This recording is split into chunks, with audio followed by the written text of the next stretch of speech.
প্রেগনেন্সির ৯ নম্বর মাসে প্রায় প্রত্যেকটা গর্ভবতী মায়ের সবচেয়ে বেশি যে টেনশন থাকে সেটি হলো ডেলিভারি। এক্ষেত্রে এই সময় সামান্য কোনো লক্ষণ দেখলে, সামান্য কোনো ব্যথা হলে ডেলিভারি হতে চলেছে এটি কিন্তু অনুমান করতে থাকে। সেক্ষেত্রে বলে রাখি, আপনার ক্ষেত্রে ডেলিভারি যখনই হোক না কেন, এক্ষেত্রে ডেলিভারি বেশ কিছুদিন আগে থেকে বিশেষ কিছু লক্ষণ খুবই স্পষ্টভাবে লক্ষ্য করা যায়। সেক্ষেত্রে ডেলিভারির 10 থেকে 15 দিন আগে কী কী লক্ষণ দেখা যায়, ডেলিভারির 4 থেকে 5 দিন আগে কী কী লক্ষণ দেখা যায় এবং ডেলিভারির দিন কী কী লক্ষণ দেখা যায়, আজকের ভিডিওতে এই বিষয়ে আলোচনা। অবশ্যই ভিডিওটি স্কিপ না করে শেষ পর্যন্ত দেখুন, আশা করি অনেকটা হেল্পফুল হবে। এবং ভিডিওটি যদি ভালো লেগে থাকে অবশ্যই একটি লাইক, কমেন্ট, শেয়ার করে আমার চ্যানেলটিকে সাবস্ক্রাইব করে আর পাশে থাকবেন। ভিডিওগুলি নমস্কার বন্ধুরা, দেশকুল পঞ্চুর আরেকটি নতুন ইনফরমেটিভ ভিডিওতে সবাইকে অনেক ওয়েলকাম, অনেক ভালোবাসা। আপনার ক্ষেত্রে ডেলিভারি কোন মাসে হতে চলেছে অবশ্যই কমেন্টে জানাবেন। তো সাধারণত প্রেগনেন্সির 9 নম্বর মাসের কতদিন পরে ডেলিভারি হয়ে থাকে? দেখুন, এক্ষেত্রে বলে রাখি, প্রেগনেন্সির 9 নম্বর মাসের 1 সপ্তাহ পরে মানে 37 সপ্তাহ থেকে 40 সপ্তাহের মধ্যে কিন্তু প্রায় বেশিরভাগ জনের ক্ষেত্রে ডেলিভারি হয়ে থাকে। তবে এক্ষেত্রে কারো কারো ক্ষেত্রে এমনটাও হতে পারে যে 40 সপ্তাহে 2 সপ্তাহ পরে অথবা 37 সপ্তাহে 2 সপ্তাহ আগে কিন্তু ডেলিভারি হতে পারে। তবে যখনই ডেলিভারি হোক না কেন, এক্ষেত্রে ডেলিভারি বেশ কিছুদিন আগে থেকে কিন্তু আপনার শরীরে বিশেষ কিছু লক্ষণ খুব স্পষ্টভাবে লক্ষ্য করা যাবে এবং যেগুলো দেখে আপনি নিজেই বুঝতে পারবেন যে আপনার ক্ষেত্রে ডেলিভারির সময় চলে এসেছে। সেক্ষেত্রে বিশেষত ডেলিভারির 10 থেকে 15 দিন আগে কী কী লক্ষণ দেখা যায় চলুন জেনে নিন। এক্ষেত্রে বিশেষত নর্মাল ডেলিভারি হওয়ার জন্য আপনার ক্ষেত্রে প্রথমত যেটা হওয়া প্রয়োজন সেটি হলো বাচ্চার পজিশন কিন্তু ডেলিভারি পজিশনে আসতে হবে। মানে দেখুন, প্রেগনেন্সির 37 সপ্তাহের আগে কিন্তু বাচ্চা যে কোনো পজিশনে থাকতে পারে, কিন্তু যখনই ডেলিভারির সময় চলে আসে বা নর্মাল ডেলিভারির সময় চলে আসে তখন কিন্তু বাচ্চা একটা নির্দিষ্ট পজিশন চলে আসে, সেটা হলো head down position. Head down position বলতে বাচ্চার মাথা নিচে পা উপরের দিকে, আর এই পজিশনটি হলো নর্মাল ডেলিভারি হওয়ার সবচেয়ে বেস্ট পজিশন। সেক্ষেত্রে বাচ্চা যখনই হেড ডাউন পজিশনে চলে আসে সেক্ষেত্রে এই সময় আপনার ক্ষেত্রে নর্মাল ডেলিভারি যে প্রসেসটি সেটি কিন্তু শুরু হয়ে যায়। এক্ষেত্রে আপনি বুঝবেন কি করে যে আপনার ক্ষেত্রে নর্মাল ডেলিভারি প্রসেসটা শুরু হয়ে গেছে? দেখুন, এই সময় আপনার ক্ষেত্রে বিশেষ কিছু লক্ষণ খুব স্পষ্টভাবে লক্ষ্য করা যায়। এই সময় প্রথমত যে লক্ষণটি দেখা যাবে সেটি হলো আপনার তলপেটের জায়গাটিতে বেশ ভারী অনুভূত হবে। তলপেটের জায়গায় হাত দিলে আপনি বুঝতে পারবেন যে গোল টাইপের কিছু একটা হয়তো রয়েছে।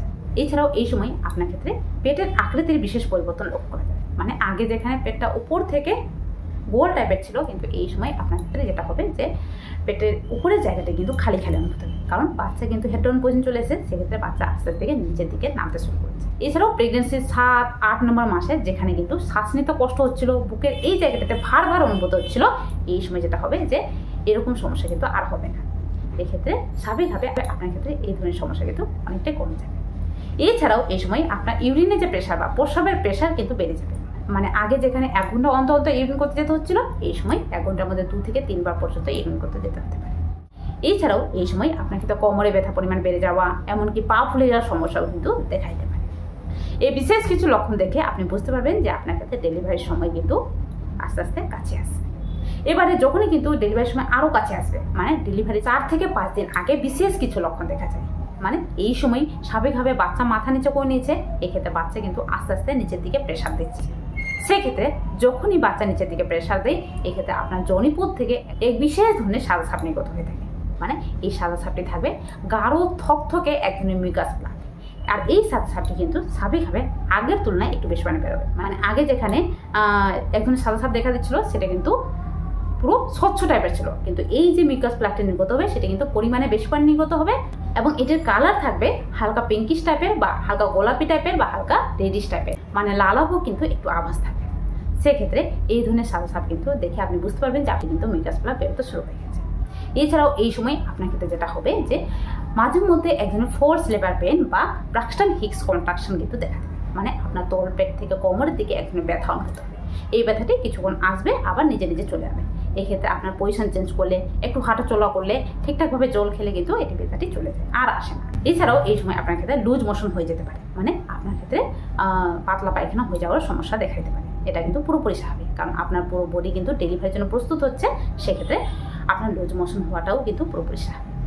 এমনকি এই সময় আপনার ক্ষেত্রে প্রচুর ফ্রি মনে হতে পারে, শপিং করতে ইচ্ছে করবে, এছাড়াও কিন্তু ঘর বাড়ি ছাড়া যেতে ইচ্ছে করবে, এমনটা কিন্তু হতে পারে। তারপরে যখনই কিন্তু আপনার ডেলিভারির সময় চলে আসবে, মানে ডেলিভারির দিন বিশেষত আপনার ক্ষেত্রে বিশেষ কয়েকটি লক্ষণ যেগুলো কিন্তু খুব স্পষ্টভাবে দেখা দিবে, আর যেগুলো দেখেই বুঝতে পারবেন যে এবার কিন্তু বাচ্চার জন্ম হওয়ার সময় চলে এসেছে আর কিছুক্ষণ মধ্যেই বাচ্চা জন্ম নেবে।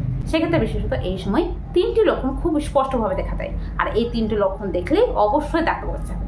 সেটা হলো, প্রথমত এই সময় আপনার ক্ষেত্রে এক ধরনের লেবার পেন উঠবে বা প্রসবের ব্যথা উঠবে। এই ব্যথাটি ঠিক কেমন থাকবে? এই ব্যথাটি স্বাভাবিকভাবে আপনার ক্ষেত্রে আগে যেমন এক ধরনের ফোর্স লেবার পেন আসলো, সেটি স্বাভাবিকভাবে আসছিল আর চলে যাচ্ছিল, আর আসছিল না। কিন্তু এই ব্যথাটি স্বাভাবিকভাবে আপনার কোমর থেকে তলপেটের দিকে এক ধরনের ব্যথা উঠবে, সেই ব্যথাটি পায়ের দিকে গড়িয়ে যাবে এবং ব্যথার তীব্রতা সময়ের সাথে সাথে বাড়বে। মানে প্রথম দিকে ব্যথাটা আসলো, আবার চলে গেল, আবার কিছুক্ষণ পরে আসবে ব্যথা, আবার চলে যাবে। এই ব্যথার পরিমাণ কিন্তু সময়ের সাথে সাথে বাড়তে থাকবে, সময়ের ব্যবধান কমতে থাকবে। মানে আগে যেখানে 1 ঘন্টার মধ্যে 1 থেকে 2 বার ব্যথা আসছিল, সেখানে 1 ঘন্টার মধ্যে 2 থেকে 3 বার, 3 থেকে 4 বার, এভাবে করে কিন্তু ব্যথার তীব্রতা বাড়ার সঙ্গে সঙ্গে সময়ের ব্যবধান কমতে থাকে। সেক্ষেত্রে এই ধরনের ব্যথা দেখলে অবশ্যই ডাক্তার যাবে। দ্বিতীয়ত যে লক্ষণটি হলো, সেটি হলো এই সময় আপনার ক্ষেত্রে জল ভেঙে যাওয়ার লক্ষণ দেখা যাবে। মানে আপনার জনিপুর থেকে এই সময় এই ধরনের ওয়াটার লিকেজ হতে পারে, মানে কন্টিনিউয়াসলি জল বেরোতে পারে, 1 ফোঁটা 2 ফোঁটা বা এর চেয়ে একটু বেশি পরিমাণে জল বেরোতে থাকবে, যার জন্য কোনো কম প্রেশার দিতে হয় না। এই জলটি নিজে নিজে পড়তে থাকে এবং এই জলটি থাকবে স্বচ্ছ কালারে।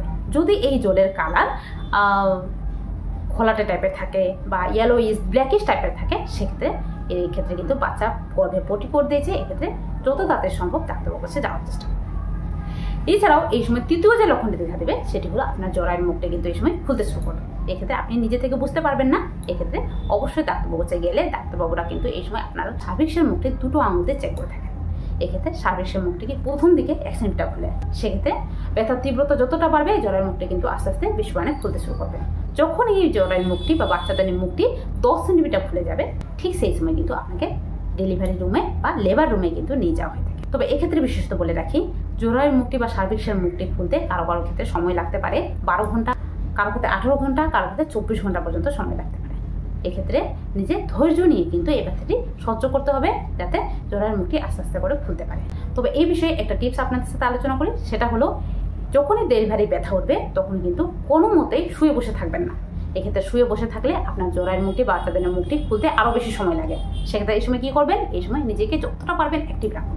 এই সময় একটু হাঁটাচলা করুন, আর যদি না পারেন সেক্ষেত্রে অবশ্যই ওয়াল ধরে দাঁড়িয়ে থাকুন। আর এই সময় পারলে অবশ্যই যেভাবে ইন্ডিয়ান টয়লেটে বসেন টয়লেট করতে, সেক্ষেত্রে সেই পজিশনে বসার চেষ্টা করুন।